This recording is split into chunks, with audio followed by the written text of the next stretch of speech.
নমস্কার, ই নিউজ ভারতে আপনাদের সকলকে স্বাগত। আমি সোমা রয়েছি আপনাদের সঙ্গে। আমরা আগে জানতাম ক্যান্সার হ্যাজ নো অ্যান্সার, কিন্তু আজ এই কথাটা বদলে গেছে। আজ সঠিক সময়ে রোগ নির্ণয় হলে এবং সঠিক চিকিৎসা হলে ক্যান্সার হ্যাজ অ্যান অ্যান্সার। আর একথাকে সত্য প্রমাণ করতে দীর্ঘদিন ধরে বেলঘরিয়া লাইফলাইন ওয়েলফেয়ার সোসাইটি দারিদ্র্য সীমার নিচে বসবাসকারী ক্যান্সার আক্রান্ত রোগীদের আর্থিকভাবে সহায়তা করে আসছে। এবার তাদের অভিনব উদ্যোগ গানের কম্পিটিশন করে তার থেকে সংগৃহীত অর্থ আরো বৃহৎ আকারে আরো বেশি মানুষের হাতে তুলে দিয়ে তাদের সহযোগিতা করা।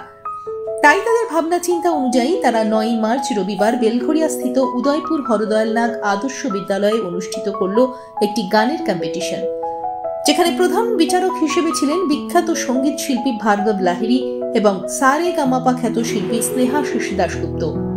সমগ্র অনুষ্ঠানটি বিশদে প্রচারিত হবে আগামীতে তারা টিভি এবং ই নিউজ ভারতে। সম্পূর্ণ অনুষ্ঠানটি টেলিকাস্ট পার্টনার তারা টিভি এবং মিডিয়া পার্টনার ই নিউজ ভারত। আগামী 30 মার্চ মাধ্যমিক এবং উচ্চ মাধ্যমিক পরীক্ষার্থীদের সুবিধার্থে আরও একটি অডিশন হবে, তারপর প্রকাশিত হবে ফল। আগত সকল প্রতিযোগী এবং তাদের পরিবারের পক্ষ থেকে এমন শুভ উদ্যোগের জন্য বেলঘরিয়া লাইফলাইন ওয়েলফেয়ার সোসাইটিকে ধন্যবাদ জানানো হয়। ব্যুরো রিপোর্ট, ই নিউজ ভারত।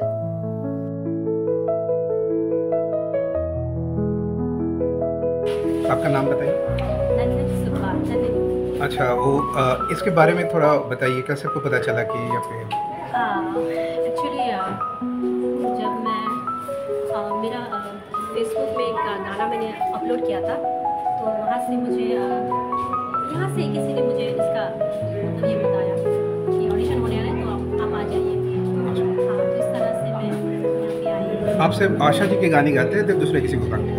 सभी के गाने गाती हूँ। सभी के गाने। थोड़ा दूसरा किसी को थोड़ा सा दो लिप। যেহেতু আমি রবি ঠাকুরকে খুবই ভালোবাসি। हाँ, बहुत अच्छा। তো রবি ঠাকুর একটা গান। हाँ, छोटे से। বাতাস বহে মুড়ি মুড়ি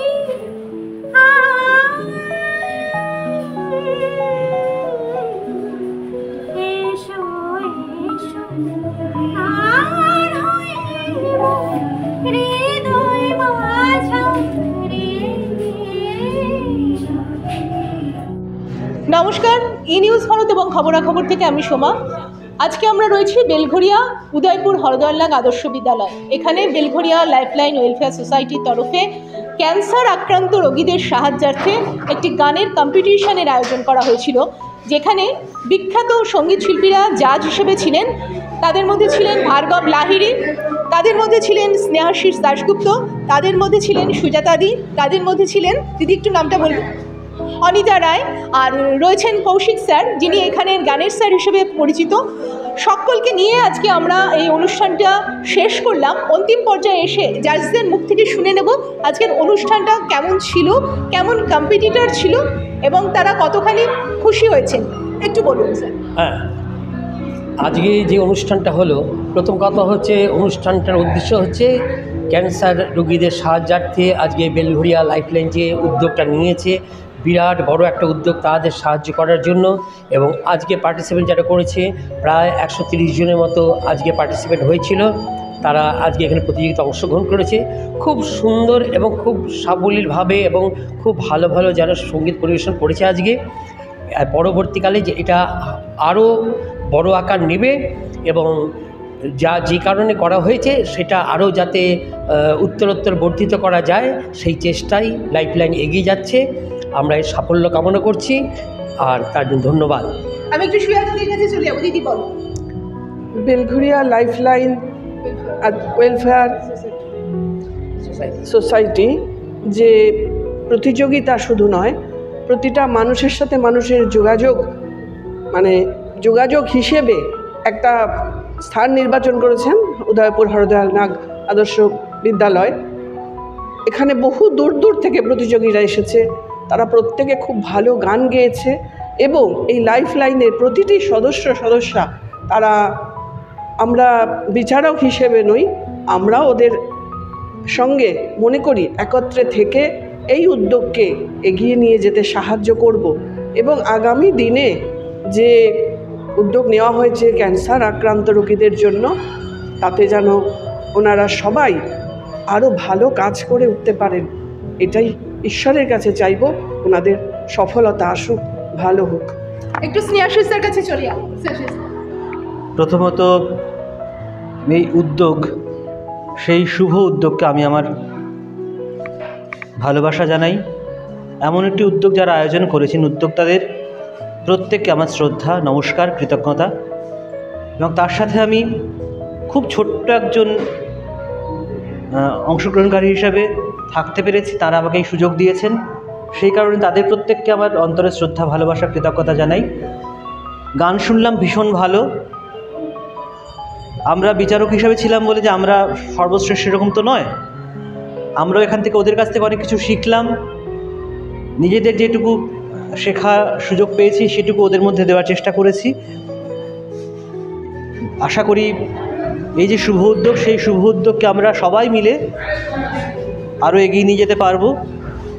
যাদের জন্য এই অনুষ্ঠান আয়োজন করা, তাদের পাশে আমরা আরও অনেক বড় আকারে দাঁড়াতে পারবো। আজ হয়তো এইটুকু যদি হয়, সবার সহযোগিতায় সেটা একদিন বৃহৎ আকার ধারণ করবে, এই আশা রাখি।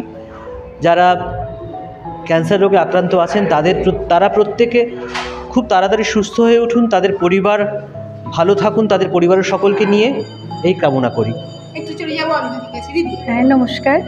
প্রথমে জানাই বেলঘরিয়া লাইফলাইন ওয়েলফেয়ার সোসাইটি এই যে একটা উদ্যোগ নিয়েছে, যে দুরারোগ্য ব্যাধি যেটা ক্যান্সার রোগ, এখন সেটা দুরারোগ্য আমরা বলবো না, এটা সবার ঘরে সুস্থ হয়ে যাচ্ছে সবাই, কিন্তু অর্থের প্রয়োজন।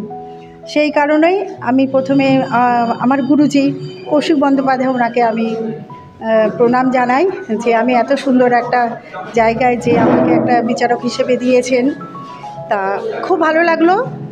যাতে এই আমাদের এই উদ্যোগটা যে গানের মাধ্যমে, আনন্দের মাধ্যমে যে ক্যান্সার রোগীদের পাশে আমরা যদি দাঁড়াতে পারি, তাহলে আমরা সবাই খুব আনন্দে থাকবো, খুশিতে থাকবো, রুগীরাও সুস্থ হয়ে উঠবে। আরও বড় আকারে এই অনুষ্ঠান যেন হয়, এই আমি কামনা করি। নমস্কার। একদমই তাই। এই অনুষ্ঠান শুধুমাত্র ক্যান্সার আক্রান্ত রোগীদের সাহায্যকল্পে, তাই সকলকে আহ্বান জানাবো, আপনারা সকলে আসুন, আগামী দিনে বেলঘরিয়া লাইফলাইন ওয়েলফেয়ার সোসাইটির পাশে থাকুন, সাথে থাকুন। ক্যামেরায় সুনন্দর সঙ্গে আমি সোমা, বেলঘরিয়া। সঙ্গীতের মহাসংগ্রাম, যেটি উদয়পুর হরদয়ালনাগ আদর্শ বিদ্যালয়ে আজকে সকাল থেকে অডিশন হচ্ছিল, তার ফার্স্ট রাউন্ড অডিশন আজকে শেষ হলো, এর সেকেন্ড অডিশন আছে 30 তারিখে।